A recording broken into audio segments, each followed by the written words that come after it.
Good morning, everyone. Pete Pardo here from Sea of Tranquility. Welcome to my favorite bass players of all time, where I'm going to pick, I got about 30. I think that's kind of what I did for the guitar players and the drummers, or thereabouts. These are my favorite players of all time. Not necessarily the best players of all time, okay? Although I'm sure most of you would not argue with a lot of these choices. But like I said, these are just my favorites. There's plenty others, okay? So feel free to include your favorites in the comments below, okay? And just because I didn't mention yours doesn't mean I don't like them. But these are the guys that are, pretty special to me for various reasons. I know we all have our own favorites based on songs we love, albums they recorded on, bands they were in, maybe their technique, so on and so forth. And no real order here, right? Didn't really rank these in any specific order because, man, they're all so great, and it's kind of hard to kind of, put them in any kind of order. Some of the ones that I may mention last are at the top of the food chain for a reason, but I love all these guys, really, really good players. So let me start off here with a guy. I got a bunch of jazz guys on here, got a bunch of rock guys, and some metal guys. So it's kind of a little mix of everything. Anthony Jackson. All right, a really, really fine bass player who I don't think got the recognition he deserved. He was a trusted and talented sideman to guys like Al Di Meola and Lee Ritenour, Mike Stern, Steve Cahn, George Benson, kind of the bass player to the guitar heroes, right? Steady, melodic guy. He had the chops, but man, he also, just played some velvety smooth bass lines throughout all the stuff that he's in. And you go look at his discography. He's played with everybody under the sun. Everybody. Another guy, Percy Jones from Brand X. An amazing player. All right. Probably could have and should have been like the next Jaco if, the music of Brand X was a little bit more mainstream, right? But man, this guy can play. He can play, right? Excellent, excellent player. If you've never listened to Brand X and you love jazz rock fusion, man, go check it out. An incredible guy, did the fretless thing, just amazing, amazing. Another guy who's played with just about everybody, so integral to a lot of those great, kind of latter period, 80s period Santana. He played for a spell in Weather Report. He also had a lot of great fusion solo albums. He played with Phil Collins, talking about Alphonso Johnson. All right, another guy, man, he had some funk, boy. Tell you, could do the straight jazz and fusion, but he also had a real funky feel. Very, very good player. Another guy, more of a kind of, I don't want to say modern, but he kind of rose to fame in the 80s in the Chick Corea Electric Band. I'm talking about John Patitucci, incredible player. All right, he had that big bass with, God, what was it? 5, 8 strings. I don't even remember. Probably. I think he started playing a 5-string. I don't know if he's kind of gone beyond that. But man, if you ever listen to those Chick Corea Electric Band albums, with him and Chick and Frank Ambali and Dave Weckl, right? Eric Marienthal, what a talented band. And boy, his bass playing, amazing. I've seen the Electric Band a couple times live, and every time I would just walk away in awe of this guy's bass prowess. Just such he played with a lot of groove. He's technical, but man, a lot of groove, a lot of soul in his playing. Another guy who had a lot of groove and a lot of soul, Marcus Miller. Okay, who of course spent time with Miles Davis and Herbie Hancock, David Sanborn, Luther, did a ton of albums with Luther Vandross, a lot of great solo albums, not only a great bass player, but a great producer and songwriter. Okay, a lot of those acts that he's played with relied on him for his producing skills and to help write songs, right? It's a fantastic, fantastic bass player. Glenn Hughes. Most people think of Glenn as, one of the greatest, hard rock singers of all time. But man, what an underrated bass player he is.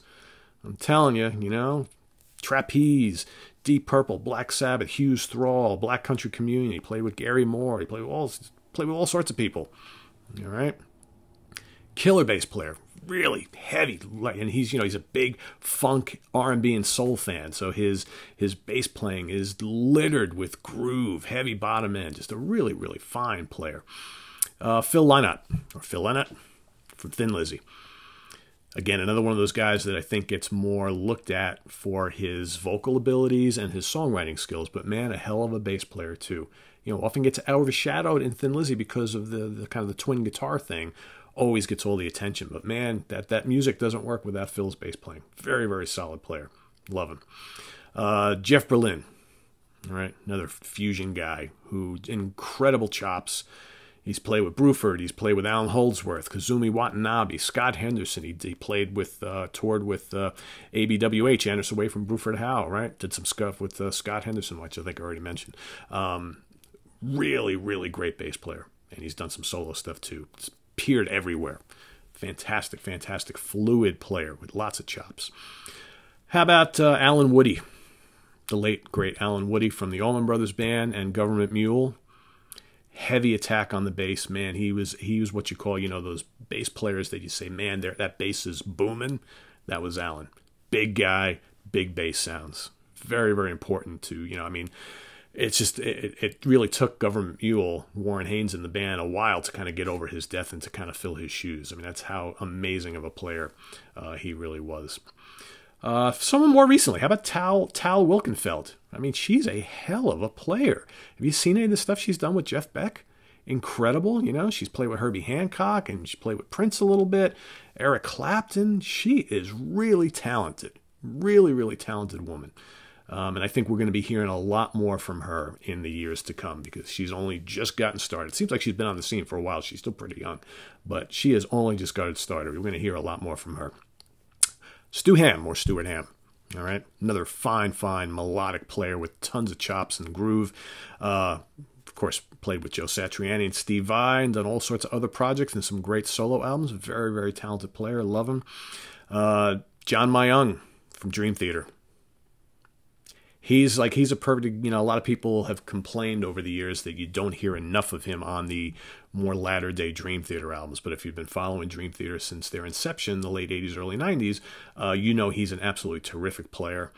Rock-bottom grooves from this guy, but he also could blaze. And he does from time to time, but he seems to more like to sit in the background, okay, just kind of keep everything together. But, man, he can burn as well. Great player. Mark Egan, okay, made a name for himself in the Pat Metheny group. Those early Pat Metheny group albums are terrific, and his kind of Jaco Pastorius style fretless bass playing, incredible. I had a chance to see the band that he fronted back in the late '80s called Elements. I don't believe they're doing anything more today. I haven't heard anything from the Elements camp in a while, but that was him and Danny Gottlieb, both from the Pat Metheny group, doing their own thing, and just a fantastic player. He also did some stuff with special effects. David Sanborn, Mike Stern, Gil Evans. Mark Egan has played with everybody. A really fluid, melodic style. Again, a guy with tons of technical ability, but man, he had that sound. When you hear Mark Egan, you know it's him, right? Lemmy from Motorhead. And Hawkwind. Maybe not the most technical bass player on the planet, but man, when you hear Lemmy playing the bass, you know it's him. Got that Rickenbacker bass. You just know when you hear a note that it's Lemmy. And he had this kind of relentless, aggressive attack, which was second to none. And it just, I don't know. Like I said, it's some guys may not be as technically proficient as others, but it doesn't matter.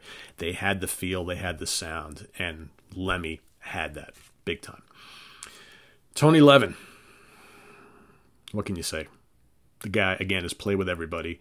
It's like Tony Levin is the guy that's always there and always killing it. Whether it be with King Crimson, Peter Gabriel, he did the Spell and Anderson Way from Bruford Howe, Liquid Tension Experiment, of course, his groundbreaking stuff with the Stickmen. Just a guy, he's like Old Faithful. You can always count on Tony Levin. Whether he's playing a straight bass or playing the Chapman stick, he's just so good, so valuable to every band he's ever been with. Love him. And he's a hell of a nice guy. I've had a chance to meet him, and he's a really, really sweet guy. How about Steve DiGiorgio? All right, one of my favorite heavy metal bass players. Again, a guy who's played with everybody. He's played with Death. He's currently in Testament. Also in Spirits of Fire, Sadist, Autopsy, Iced Earth, Control Deny. Man, he's played with everybody. Another guy, big on, he's just a real technical player. He uses fretless a lot. He's got a signature sound, right? You know when you hear Steve DiGiorgio. And there's a reason why so many bands have asked him to play on their albums and join their bands, because he's that good. Another one, may he rest in peace, great player, Greg Lake from, of course, Emerson, Lake and Palmer. King Crimson, his own solo work. I think another guy who probably his bass playing skills got overshadowed in that main band he was in, because of course, you got Keith Emerson and Carl Palmer, who were such amazing instrumentalists, but Greg Lake, a very good player, pretty darn good guitar player too, although you didn't hear a lot of guitar in the bands that he was in, but a really, really strong bass player and one of the finest singers ever. Same can be said for this next guy also, may he rest in peace, John Wetton. All right. King Crimson, Asia, Roxy Music, UK, Uriah Heep, Wishbone Ash, on and on and on. He's played with so many, Mogul Thrash, he's played with so many acts over the years. Again, more known probably for his vocal abilities, but a terrific bass player. I mean, listen to Red and Lark's Tongues and Aspic and Starless and Bible Black. And I mean, those are some fantastic albums with just incredible big, fat bass tones and just rumbling bass. Really, really underrated bass player. Jack Bruce, of course, of Cream, and lots of solo stuff, and Robin Trower and Gary Moore and Graham Bond. He's played with everybody.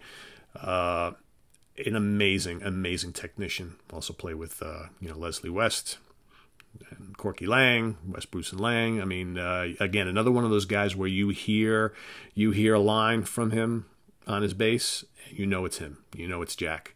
Also a fantastic singer, but songwriter, but man, a hell of a bass player. A hell of a bass player. One of my, so now we're getting to the top of my list, and these are some of the guys that just really, really special to me. Stanley Clarke from Return to Forever and all those great solo albums through the years, and played with a lot of little one-off bands and things like that, and recorded on other people's albums. Stanley Clarke, another guy you hear him, it's him, right?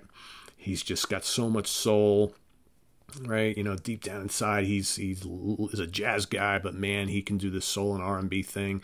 He's played on some heavier albums too. Just those fleet-fingered runs, man. It's just incredible, and a great songwriter. Great songwriter. And there's so many of those early Stanley Clarke solo albums are just incredible. And of course, the stuff with Return to Forever, Romantic Warrior, No Mystery, all that stuff. Incredible. Another guy who I think is easily one of the best bass players of all time, and for some he gets credit, for others he doesn't. I think more people just always remember this guy as or know him as just for his amazing vocals and songwriting skills, but a terrific bass player. He plays a mean guitar too. How about Paul McCartney? Of course, all those great Beatles albums and those, he really, for me, I think his bass playing really came more to the forefront in some of those Wings albums. All right. And then all the solo stuff. I mean, just a fantastic bass player. Fantastic bass player. Doesn't get enough credit for his bass skills, in my opinion. The late, great John Entwistle from The Who. A guy that probably a lot of people on this list looked up to and were influenced by. In those early days of The Who, you had four guys. Each one was a force of nature. None more so than John Entwistle. All right. The Ox. Great. And again, all the chops that you could possibly imagine. It's just, he would often go into these crazy fleet-fingered runs. It's just very, very impressive. Rock solid. When you got Keith Moon behind you flailing away, you got to keep things together, right? Entwistle did just that. Steve Harris, Iron Maiden. Another guy, just always dependable. And he may not do a lot of those kind of acrobatic bass things that he did like on those first couple Iron Maiden albums, but he's just, from a songwriting perspective and the fact that he's just always driving that band. I mean, he's the engine behind Iron Maiden, always keeping it going all throughout these years. So important to that band, and such another really influential player. Not so much as a soloist, but just a guy who just does it all, right? Just does it all. Another dude, so important to his great band, John Paul Jones from Led Zeppelin. Again, you look at bands like Zeppelin, and that band does not work if you take any one of those four pieces away. It just doesn't. And I think that, although most people always look to Page and Plant out front, I think, Bonham and Jones,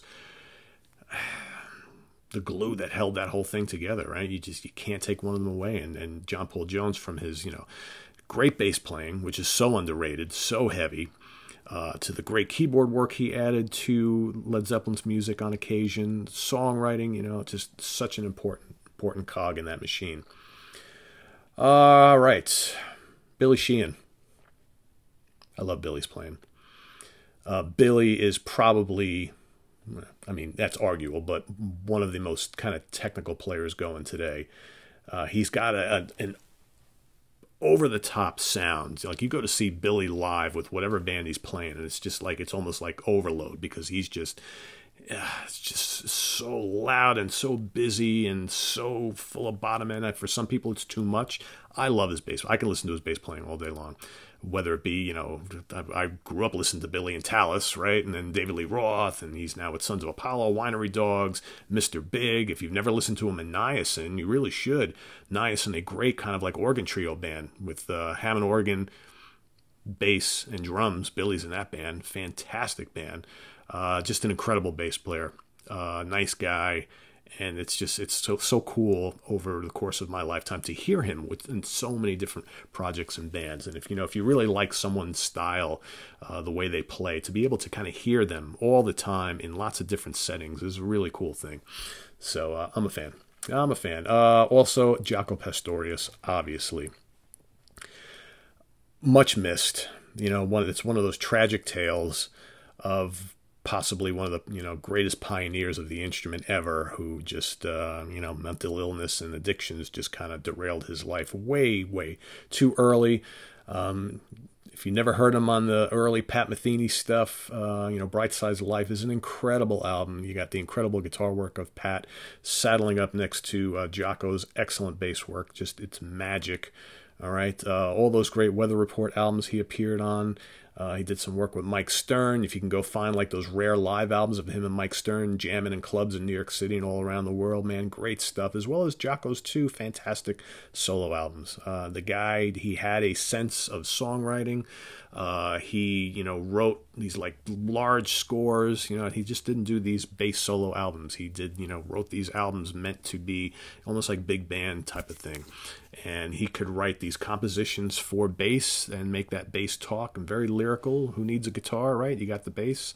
Just a really great bass player who is an amazing technician, but more importantly, it was his melodic sense, I think, that most people, really gravitated towards, and a pioneer of the fretless bass, absolutely. John Camp from Renaissance. If you watch my Renaissance Ranking the Studio albums recently, I talked quite a bit of John's great bass playing on the Rickenbacker. Man, all those early Renaissance albums. Again, another band that did not feature like a lead guitar player. Michael Dunford played acoustic guitar, so the lead solos in their music was mostly piano or another keyboard and lead bass. And there's nothing like the sound of lead Rickenbacker bass. It's nothing like it. Okay, John Camp, a terrific player that does not get the credit that he deserves. And another pioneer of the Rickenbacker from, yes, Chris Squire. Okay. Incredible. Again, another guy who probably very much influenced by Entwistle, but then in turn influenced a generation of players. Another guy really missed. All those early all the Yes albums that he appeared on, but especially those 70s albums. Man, you hear his bass and it's just silky smooth and rumbling and melodic, and he could go fast when he wanted to, but it was more about the feel. And man, the sound of Rickenbacker in the hands of Chris Squire, you cannot beat it. The guy also was a great songwriter and a fantastic singer whose backing vocals were so important to all those Yes albums that he appeared on. And he appeared on all of them up until his death, right? So another great guy. Geezer Butler, Black Sabbath. You guys all know how important Black Sabbath is to me, and I think Geezer's heavy stomp in the music of Sabbath just cannot be denied.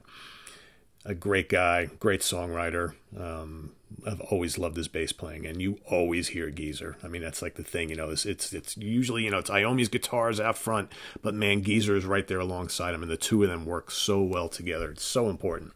Such a great player. And got to talk about, and this is the last one. I'm actually going to throw two honorable mentions out before I finish here. But how about Geddy Lee from Rush? Might be my favorite bass player of all time. I just always loved Geddy's bass style. Again, another guy who, especially early on, was all about the Rickenbacker. Can't beat that sound. Then he switched to Fender Jazz bass. But man, this again, I always loved bass players who can hold down the groove, but yet are not afraid to go out and do like little solos and fills and stuff. And Geddy's bass playing just was like, you hear it, it's just like dun dun dun dun dun dun dun dun dun dun dun dun dun dun dun dun dun. How many bass players out there do like kind of extended runs like that, and you can kind of almost hum along and sing along to it? That's what Geddy did all the time. And that's one of the things I love so much about him. A couple of honorable mentions. I do want to throw out Roger Glover. May not be, as talented as a lot of these other guys, but man is a great songwriter, producer, and a guy who just holds down the groove in all those great Deep Purple songs for so many years. Gotta throw him out there, as well as Michael Rutherford from Genesis. Okay, especially like the bass playing from those '70s albums, pretty damn terrific. He's more known now. He plays, guitar and stuff like that on a lot of the Genesis live shows and a lot of the albums that they've released. He does both guitar and bass, but I think his bass and bass pedal work on those '70s albums, pretty damn exemplary. So got to throw him out there. So there's a lot of other great ones, guys. I know I didn't mention everybody, and like I said, if I didn't mention your favorite, doesn't mean I don't like them. Okay, Victor Wooten and Les Claypool and all those. There's a lot of guys out there that are fantastic. They're just not my favorites. All right, doesn't mean I don't like them, but these are the guys that are really, really special to me. So list your favorites. Right, do your top 5, your top 10, your top 20, whatever. Remember, there's no right or wrong answer here, guys. These are all great players. It's just that some of them touch us a little bit differently than others. So visit us on the web at www.seaoftranquility.org. We're on Facebook, we're on Twitter, of course, we're here on YouTube all the damn time. So coming up eventually, I know a lot of you guys like to hear these type of shows, so I'm going to do my favorite keyboard players at some point, as well as my favorite vocalist. That should be fun and hard, and those will be coming up in the weeks ahead. So we'll get to them eventually, but all sorts of other stuff coming up later on today. I'm going to rank the albums of Ekelin, a great U.S. prog band who's been around since the early '90s. If you've never heard them, of them before, never listened to their music, check out the show, and then maybe you'll go and investigate their music. They're a very, very fine band who have a nice little stack of albums. They're working on one as we speak, I believe, so hopefully we'll see that later this year or next year. So stay tuned for all that, and we'll see you guys real soon. Take care. Bye-bye.